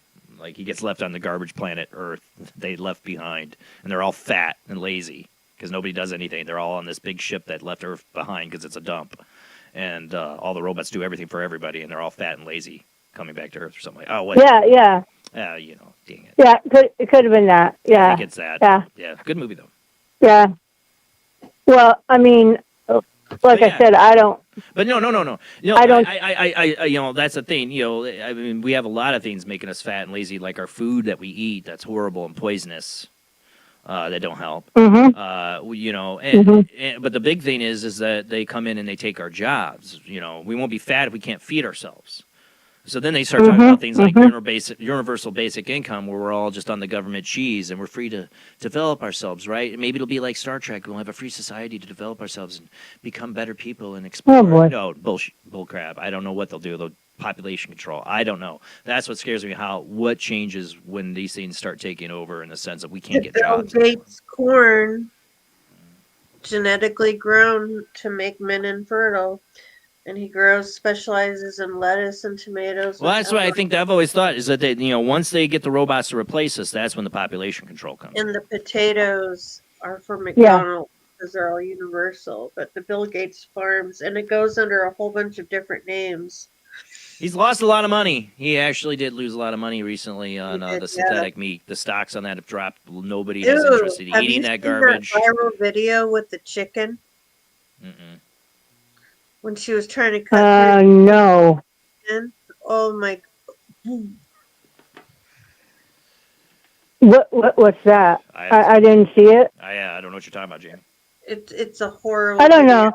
I'll see if I can find it. I'll send it to you. But it's like 3D printed chicken, and that skin, like on skinless chicken, and a chicken leg will sometimes have that one little like membrane of skin, that you pull chicken grosses me out actually when you see it uncooked. It grosses the hell out. Yeah, that's what I mean. But that gross piece, the lady couldn't cut it off. It was like she was trying to rip it. When she did, it opened up and it was all this stringy weird chicken in it. Ew. And in a lot of states, you have to actually claim that it's 3D printed meat on some things. Well, they have ways around how to say what's actually in the food. In America, they got lots of ways around it. They got lots of ways around. We do everything to help protect the food industry so they can give us crap poison. And they're pumping the beef and the cattle with the mRNA. Some things have changed. There are some things I will admit this administration has done that I'm happy about when it comes to the food, but there's a long road ahead. It's a long road ahead of things that need to change, and we've only touched the tip of the iceberg. But man, go watch the show Upload, man. That's all about virtual afterlife. But they do cover the food in there a number of times, and it's so gross. Like when they have Thanksgiving in that show, like she's printing their turkey. For this character's printing their turkey. It's so gross. Maybe it was ham. Well, there was that movie. There was that movie that it was kind of like Upload. But the rich guy was dying, and so he hired a company, and this company would hire somebody who sells themselves, I guess, right? And they upload, if that's the word, this old guy's memory into this young guy, and so he forgets who he is, and he's this old guy. And then he resumes this old guy's life. Well, it kind of backfired. And, and again, it was a company. So the rich people, billionaires, whatever, millionaires, would pay this company so that they could live. Well, that's what happens. I've always said that when they talk about humans may achieve immortality, or we might have virtual, blah, blah, blah, blah, but any kind of mortality will be for the rich. will be left to die the normal way, and they'll get to live on some synthetically brain in a jar way or something. I don't know, Vanilla Sky or in a robot body. You know, I don't know, but we won't have that money for that. Yeah, I mean, right now you want a robot in your house. One of these Tesla bots. It's like $50,000. So Nowhere. What's scary is also, what's happening now is these driverless cars, and a few of them have had accidents. Oh yeah. And who do you charge? The cops don't know how to driver. ticket these things when they're just sitting out in the streets. People in San Francisco are putting cones on the hoods of the cars because somehow, if they put a street cone on it, the cars can't anonymously drive around. I have no idea. They're causing all sorts of problems. Well, if you get flying cars, those things will drive themselves. People won't be driving those, which is a good idea. But we are fast approaching a day and age of AI and genetics and things that are gonna just can be used for great good and can be used for great bad. They've had the technology a long time, but they're putting it out faster than people are actually ready for. Is the problem. Faster than we can realize the consequences of its actions, of it being released in the public. Everything does. Look how the internet's changed everything in society. Look how cell phones have changed everything in society. Look how social media has changed everything in society. But now it's just and we're talking 20 years. We're talking like 20 years, 30 plus. That kind of stuff. How much rapidly it's changed society. What I wonder about is if Art Bell was still alive, what would he think about all this stuff going on? Well, I'd love to know. I miss him. I miss hearing him. Because, he might have talked about some stuff in the past, but, to see it actually being used or thought of or things like that and created, It's not so much the aliens anymore. It's, I don't know what we're doing. We're destroying ourselves and whatever. It's not good, Nope, nothing's looking very great right now. But we'll see. As the great Zen master would say, we shall see what happens. Yeah. But this stuff's coming, guys. Like I said, these psychics make, I see cryptocurrency coming in the future. Yeah, you and all the other bankers out there that are pushing it. Like, great psychic prediction. When I hear that from people that are predicting psychic predictions of the future, I'm like, yeah, we know they're trying to push that. War tensions and war. And more psychic prediction for 2026. There's going to be more war. More war tensions. Let me just tell you, psychic prediction for forever. There's going to be more wars. Leadership. It doesn't matter who you elect or what you do. Whatever party gets in power, they justify their actions from reasons for going to war because they all are paid by the same people, the military-industrial complex. That are going to make sure we always are going to be in war. I think we would all be in trouble if whatever alien technology gave us the knowledge for how advanced we are in such a short time. What if they wanted it all back? We'd be really screwed. They took it all back. A little late for that. I think. The Baba Wagner prediction for this year of aliens arriving, I don't know. What would happen if aliens did, suddenly officially arrive and land and say they are here and everybody officially accepts it, the world over, what happens? Do we all I don't know if they would. Kumbaya and I don't know if they would. Save us, our alien lords? Or do we say, screw you, they're demons? And people, you know what's going to happen. We're going to tear ourselves apart. You could have that thought that they're demons, but a lot of people, since there's more AI and AI around now, that's confusing, maybe people would think it is AI or robot Well, that's the thing. or something we like ever that. truly believe it. Is there any video proof that will make people totally believe it? The only thing that would happen, there are things that could happen that make the whole world be convinced. A live stream event and an alien ship just shows up. You know, like you can't deny it. Thousands of witnesses live there, plus the live transmission. Yeah. But you will have people, no matter what, say, "Well, that's Project Bluebeam. It's all an illusion." Yeah. Well, you're might be probably right. you're I don't probably know. yeah, you're probably too young. Many years ago, I was too young too. But many years ago, Orson Welles did a War of the Worlds, a radio, War of the Worlds, and people were actually going out with guns looking for these ships.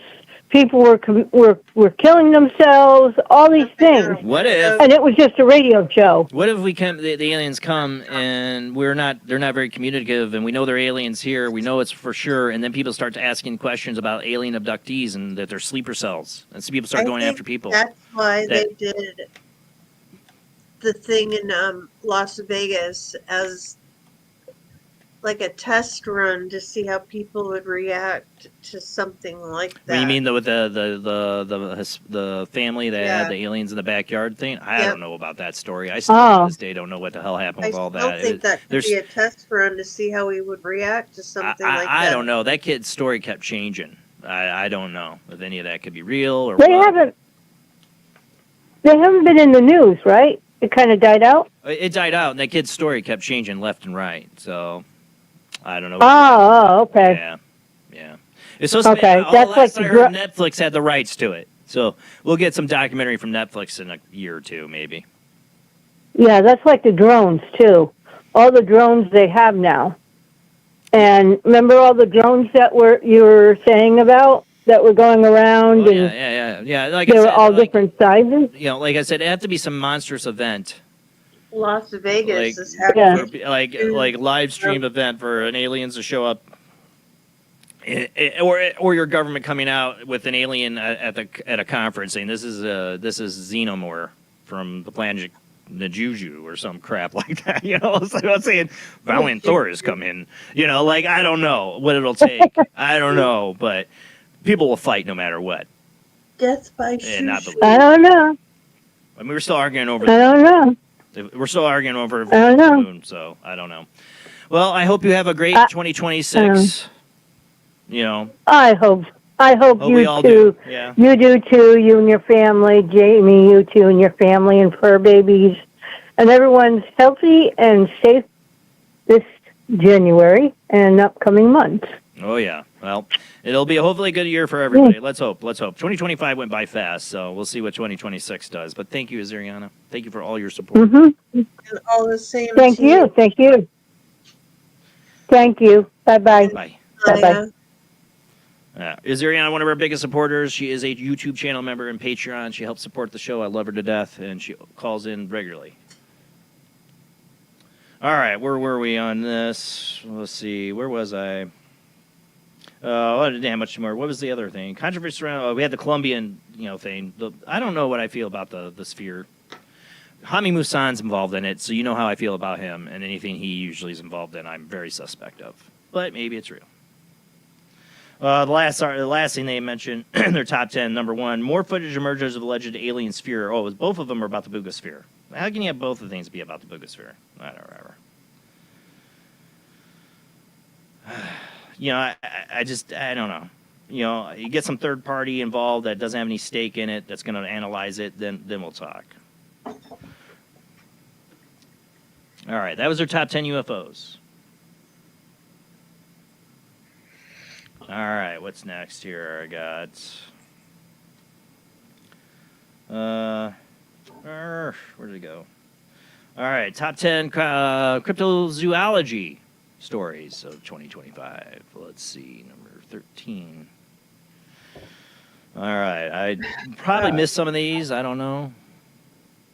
Let's see if we had any of these on our 5 terrifying encounters of real-life sea monsters. Do giant multi-tentacled man-eating sea monsters actually exist? We take a look at 5 terrifying tales. Strange video shows shadowy 4-legged creature in Argentina. I think we did cover that one. Number 8, sightings of enigmatic Mokoli Mingbi are reported on the rise. An increasing number of people claim to have witnessed a dinosaur-like creature in the forests of the Congo Basin. I remember that one. Number 7, man claims to have found Bigfoot remains in New York State. A team headed up by a self-professed Bigfoot expert allegedly discovered remains of one of the creatures. I think this is that one guy. Let me see. Yeah, that's that one guy who had it frozen. He says, my dad found this body. We've had it frozen all these years, and it totally looks fake. Sorry. Number 6, witness reports midnight encounter with Owlman on road in Illinois. Peculiar encounter with a very unusual creature 3 years ago left one couple desperate for answers. Number 5, first Loch Ness monster photograph of 2025 hailed as fantastic. I remember that one. I didn't think it was very fantastic. It looked like ripples in the water. I mean, I've seen a billion photos of Loch Ness like that. Sorry. Video of alleged giant anaconda sparks controversy and debate. We covered that one. You remember that one? They had a helicopter coming in. Is it AI? Is it not? Never confirmed or not. And they said the video evidence is not AI. I'm like, I don't know. I think it's AI. It's credible, though, if it isn't. Man spots Bigfoot-like creature wading across river in Oklahoma. I remember that one. Number 2, man recalls being followed by a Bigfoot-like creature in Pennsylvania. A raccoon hunter got more than he bargained for when he ventured into the remote woodland last month. I remember that one, too. Number 1, man captures creepy trail camera footage of strange figure in Arizona. Oh, did I cover that one? Yeah, you can barely see anything out of it. That was the top 10 cryptozoological stories. I need to get more guests on Bigfoot and Dogman. I had a lot of fun with that. I guess Gil Sanchez that I had on here, you know, we both did that show for the History Channel. I guess he's saying his episode was up on Monster Quest, but neither of us, me and Gil, don't have cable. I don't have cable to watch it, so I don't know if mine's going to be on a Monster Quest, because all they said was untitled show from History Channel, and his was, we had him on the show to talk about his Goatman encounter. When you flew out for that interview? He did one for them, and it was for his Goatman encounter, which we talked about it with him on the show, and I guess it was on Monster Quest from what he's saying, just recently aired his story. Now, will mine? I have no idea. They might never use mine. I've not heard a word about it. Monster Quest, is it just a regular site you go to? No. Monster Quest is a show on History Channel. It's been on for years. Oh. It's like Ancient Aliens, you know. And so they used his interview for an episode of Monster Quest. Because all they ever told us when we filmed this show, me and Gil, separate, we had our both individual stories, different stories, and that's how we met, because we both filmed this TV show, was that it was an unnamed show for the History Channel. Yeah, I forgot. Untitled yet. But they also in our contract said, we could use this footage for any show we want to. And that's fine, whatever, I didn't care. Yeah. So for Gil, they used it for the Monster Quest. For mine's a Shadow Person experience. I don't know, unless they do a Monster Quest episode on Shadow people. Yeah. All right, so last thing I'll cover, top 10 conspiracies of 2025. You got to tell us when that's out, though, so we can... Yeah, they have not emailed me or said anything. They may never release it. It may never come out. I never use it. All right. So, number 10. Bizarre conspiracy theories suggest that the Titanic didn't actually sink. That conspiracy has been around. Conspiracy theorists have perpetuated a rumor in recent years that rewrites the events of the Titanic disaster.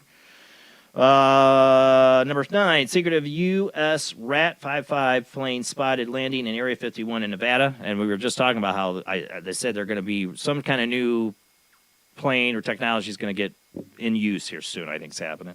Mysterious facility was rocked by reports of the dynamic plane is thought to be used to evaluate stealth profiles of other aircraft in midair. But like I said, they got something there I think they're getting ready to release or use. Number 8, earthquake reported near secretive Area 51 base in Nevada. Mysterious facility was rocked by reports of an earthquake centered a few miles away from the base. And I always thought that is interesting. Are we doing some kind of underground testing there or something, or is it just an earthquake? Newly published archives, number 7 here. A number of newly published archives detail CIA's MK Ultra mind control program. For 2 decades, the CIA conducted secretive experiments into mind control and psychological manipulation. And I love that it's all officially. I hope people know. Oh, what's that? Oh, new member. Thank you. Oh, thank you, Drake. Awesome. Thank you. It does help the show. Thank you so much. Awesome. There you go. The MK Ultra, when I was in the 90s talking about it as a 20-year-old, or a teenager, late 90s, is when I probably, towards the end of high school, I started really researching and getting into this stuff. And I'd be looked at by friends and family for talking about MK Ultra as like I'm crazy conspiracy theorist. But it's all out there, Freedom of Information Act. It's all real. We really did it. You can't deny any of it. You cannot deny any of it. And it never ended. It never ended. I honestly don't. I don't think MK Ultra ever ended. It just went into a new phase, new name, and you see it everywhere. It is the ultimate prize of all intelligence agencies and governments to control is mind control. It's not just about controlling some operative in the field and have them flip a switch and kill somebody, because that is part of that. But it's also about controlling the masses and all of us. Look, and you see them like standing like right where they're at, and you can just pick them out. Well, I'm just saying, like, people speculate that so many of the MK Ultra people in media that are controlled and all that. I don't know, but I definitely know they want to. I know the intent's been there for a long time to control people's minds. And it's easy for them. They have it perfected. I don't know. All right, number 6, Jerry Freeman, the man who snuck into Area 51 and lived to tell the tale. Back in 1996, Freeman had ventured within the perimeter of the top-secret base at Groom Lake, Nevada. That's an old story, though. Why is that part of this story? 5, 3 disturbing visits from the real men in black. For years, UFO experience and research have been plagued by visits for the shadowy figures dressed in black. Number 4, U.S. Air Force Janet Field planes make unexpected trip to Area 51. We just talked about that. Number 3, chemtrails crackdown. 8 U.S. states moved to ban illicit sky spraying. The recent move to ban chemtrails in Tennessee and Florida has now prompted similar legislation in other states. Indiana, where the F are you on this? Because they're still doing it here. It's prompted Facebook to have fake meteorologists put all these articles out saying, oh, due to ice crystals and all this stuff, contrails are going to be more prevalent and lasting longer in the sky. I love that lady in California that proved it. They're all, look at all the air traffic. I'm like, don't piss on my leg. I wish I could think of the lady's name right now. I'm so shadow banned for going off on these meteorologists again. She has a Substack. There's a lady who has a Substack. I'm trying to think of her name. I was talking about something, though. This lady has a Substack in California. I'm trying to think of her name, but she went up. She went up to the company that was spraying in her neighborhood, like in the planes, to confront them. She had all their flight logs, everything, knew what they were doing, and confronted them about this. She's taking actual soil samples and water samples. She's proved that they are spraying people. Just like Dane with geoengineeringwatch.org. They follow the planes and have taken samples of what's coming out the back. They call it geoengineering, weather control, whatever. Well, there is no such thing as weather control, but that's what they're doing. Yeah. And it's proof. Water, contamination, soil, air. Number 2, where classes for gifted kids in the 80s and 90s were part of a secret CIA program? ? A conspiracy theorist started to circulate online regarding education classes for gifted children. We talked about this one when this article came out, called the GATE program. Gifted and Talented Education Program that they did back in the 80s and 90s. They tried to get my sister in there for a bit. Right, but they were looking for certain children with certain abilities, is what a lot of people believe. IQ tests, but were they doing psychic tests too? And those people that came out on that, they're supposedly the people who contacted aliens for the government and bring the ships closer to us. Who was that guy that claimed that? I can't think of his name right at the moment. Not Gersh. The other guy. Anyways, the people there, he said a lot of those people were recruited through the GATE program as children. All right, and then number 1, ominous black tower structure spotted Area 51 on Google Earth. That's what you see here in this last picture. Base, which has years been associated with stories of captured UFOs and reverse engineered antiques, now is home yet to another mysterious object on Google Maps. You can see it here. God knows what it is. Probably something, anything alien-wise is going to be underground, though. But that was their top 10. That's all I got for the top whatever for 2025 stories. There's some interesting stuff they had in there. There's stuff I covered they didn't put in those things. But, I don't cover, there's things I choose not to cover because it's just like, not relevant. I don't care. I look for articles. If you have an interesting article you find and you think I'd be good for the World Wide Web of Weird, again, paranormalsoup, jbland@gmail.com. Email it to me there. And I am also, I will say, like I said, I'm still looking for guests like, Mike came on here. He goes a million different ways when he talks, but I love it. And I love talking to him about his experiences and what he does. And as Ariana calls in with her experiences, if you're somebody who has a lot of, or just one major paranormal story experience you want to talk about, you don't have to be selling a book. You can come on anonymous. I don't care, and we'll just have a conversation about your experience. That's what I want. Those kind of guests I'm looking for. I do have guests that are selling books, and that's fine, and they have a lot of interesting topics. But I'm also looking for people that are just, because that's what art would get people on. And yeah, so he got people on like Buddy with the Bigfoot story was complete BS. He got people on. We're never selling anything but a bull crap story, and it was entertaining. Maybe I will get somebody on here who will tell me that, and I won't know. I don't care. It's an open forum. I'm hoping most people will come on here and be honest and not waste my time. I don't. For Art, he had 16 million listeners at one time. He had a lot of people that want to come on and get attention. I don't. So if I get somebody on here, it's because they really want to talk, about it with somebody. Because I'm not a big show at all. And you can come on, and you don't even have to show your face. You'll have a box like this, but you'll have the mute thing over it like that. You can put whatever picture you want on there or whatever. Or I can put you on the phone. Or on the phone. But yeah, you want to talk about your experience. You had lived in a haunted house. You're an alien abductee. We'll believe but the real we'll listen stories that haven't been out there 1,000 times. And I've been working with a new publicist from 6 Books. Gavin Devies is doing onto his own company now, doing his own thing, and he's helped me get some guests that are great coming up. But the new publicist really seems really nice and all that. But she was sending me some right away that I'm like, nope, because they're fiction authors. I've had some fiction authors on here, but I really don't want to do that. Unless they really got something about their own experience they want to talk about, I'm not too interested.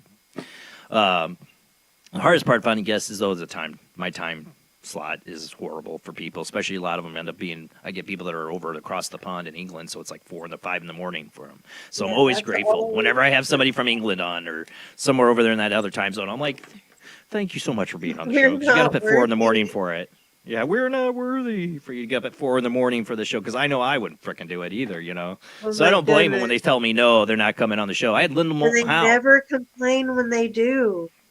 I had Linda Moulton Howe, she's in the U.S. and she's she's getting up there in age, and she's just like, I can't do that late. I'm like, I don't blame you. I mean, sure, she'll do it for George Norrie, but but I get it. I'm not a big show. It's not worth it for them to do it. But she was really nice, Linda Moulton Howe. She was nice enough to talk to me, address me about it. So I'll give her that. There's a caller. Guys, let me call in. Are you trying to call in? Or did you already, who's trying to call in? I saw that. Because the show's about to end. You're about out of time to call in. Have your dump button ready. Sorry, I'm reading chat here. Remember a room with a computer that had a accessibility feature that shouldn't have had it back in the 80s. I don't know what he's talking about. Missed something in the chat room there. It's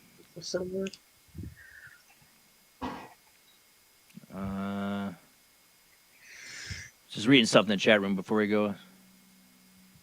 Who looked like a government guy when I was 8. Luckily, I did not do that too good online. Oh, are you talking about her day, Helen, about the Gates program? One of the tests and an Excel and other ones. I'm sorry, I'm reading their messages here. They're like popping in weird. Yeah. Drake, I'm about ready to go. If you're getting a cup of water, call in soon.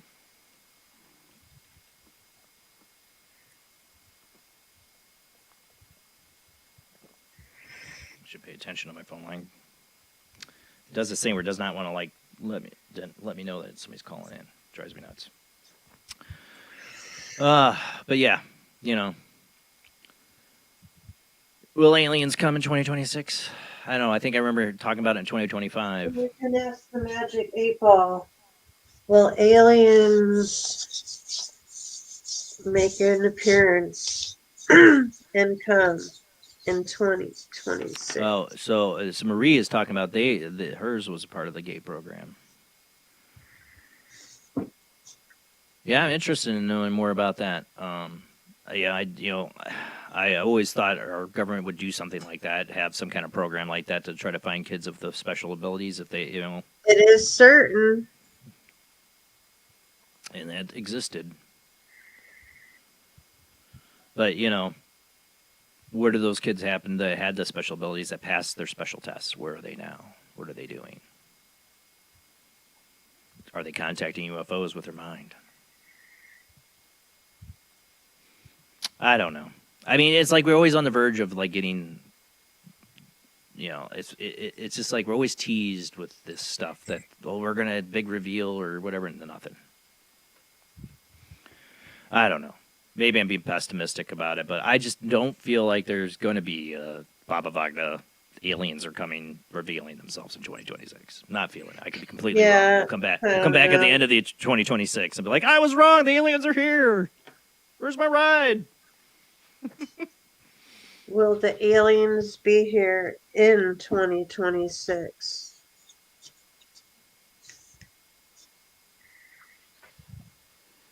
And? You may rely on it. You may rely on it. Okay. Well, the Magic 8 Ball has spoken. Yes, it has. Well, 3-Eye Atlas sure as hell took its, just kept going. It's like, yeah, roll up the windows, roll up the windows. All right. Yeah, there we go. We got Drake. My man Hey, what's up, Drake?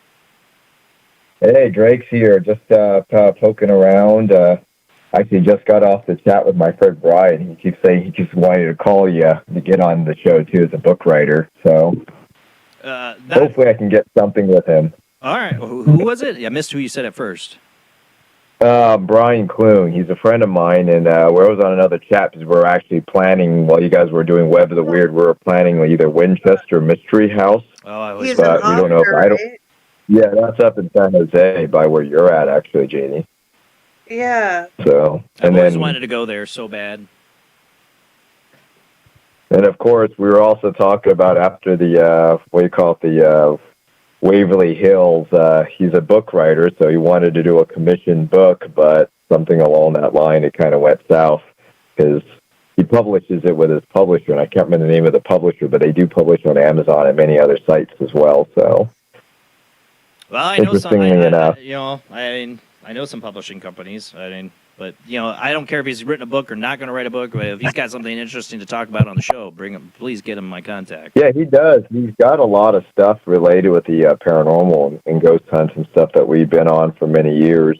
He's pretty much in the retired community, so there's only really nothing left to do than that. Yeah, but I do run into him. He's actually close to me. I'm looking for people, so yeah, give him my contact stuff. Paranormalsoup, jbland@gmail.com. Yeah.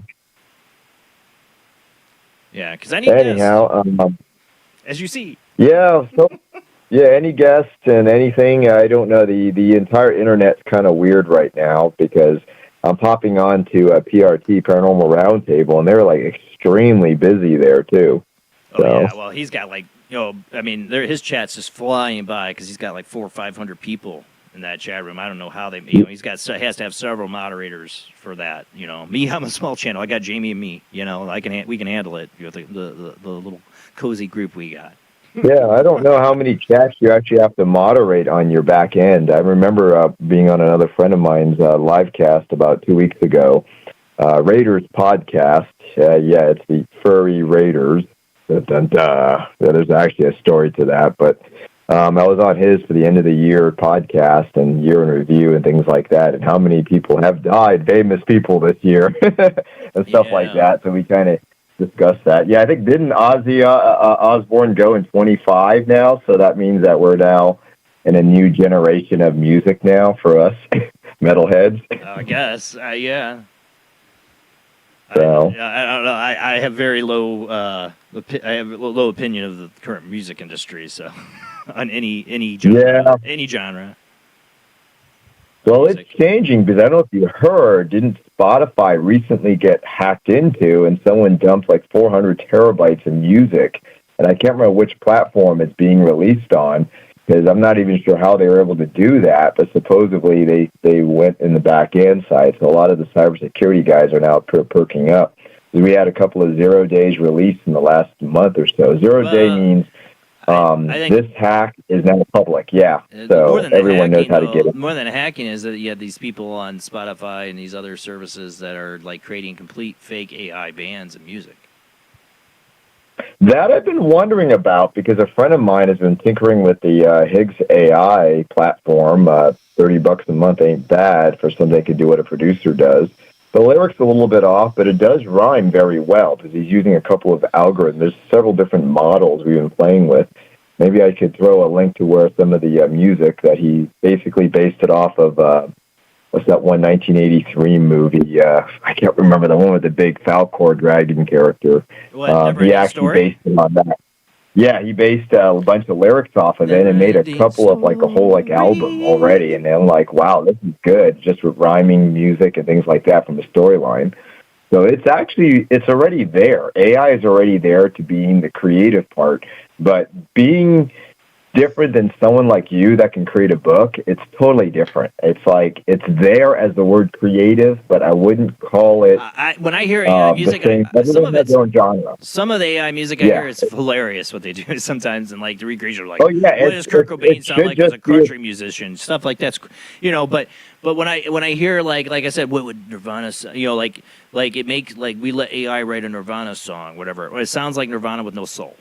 It sounds like it really should be its own genre because soulless music. Here you go by AI. That's how it is. It's definitely its own genre, and the beauty of it is, unlike a producer where he has to go through maybe 4 or 5 takes to hear slightly different versions of the music, it doesn't take much for AI to tweak it, actually. So you could hear different versions of it and which one that connects the best.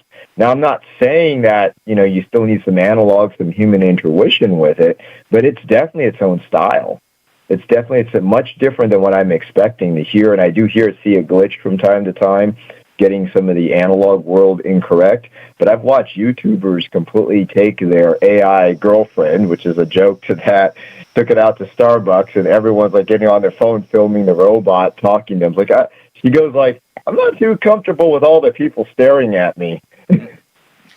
Yeah, and that's the thing when humans, we start just detaching from each other and we just go into our own little virtual worlds and AI girlfriends and boyfriends, and we don't even want to connect with each other anymore because we're just, we can make our perfect partner or whatever we think is a perfect partner. Well, I tend to talk to inanimate things, so maybe I'm already connected You'll be one of those to the people. unusual side of that world. You're going to have a sex bot. I already give my computer names and things like that throughout the years of building them for like the last 20 years, the ones that are notable in my life. So if I give them names, you kind of give them your own, kind of like giving gift names. C-3PO, R2D2, it'd be cool. My mom met my stepdad, is really my dad. The biggest selling point when I was like 9 or 8 when she started dating him, the biggest selling point was he had robots. Yeah. He had robots. I was sold. He had robots. He really did. He had robots. I was like, this guy's awesome. Screw all the other boyfriends you ever had. This guy's awesome. Marry him. She did. So I'm big into I love robots. I'd be totally into it, but at the same time, I also have seen Terminator and have a fear of what they might end up doing. So that's the other thing too. I've been hearing about the China. I think you guys showed an article about China already with some of the bots and stuff that they're building. Tesla bot is pretty well improved. I'm looking at other markets for either educational. There's a whole line of, there's been robot education for over a decade, and you can learn robotics. When I was younger, it was called control systems, and we learned everything from how motors work, different types of motor designs.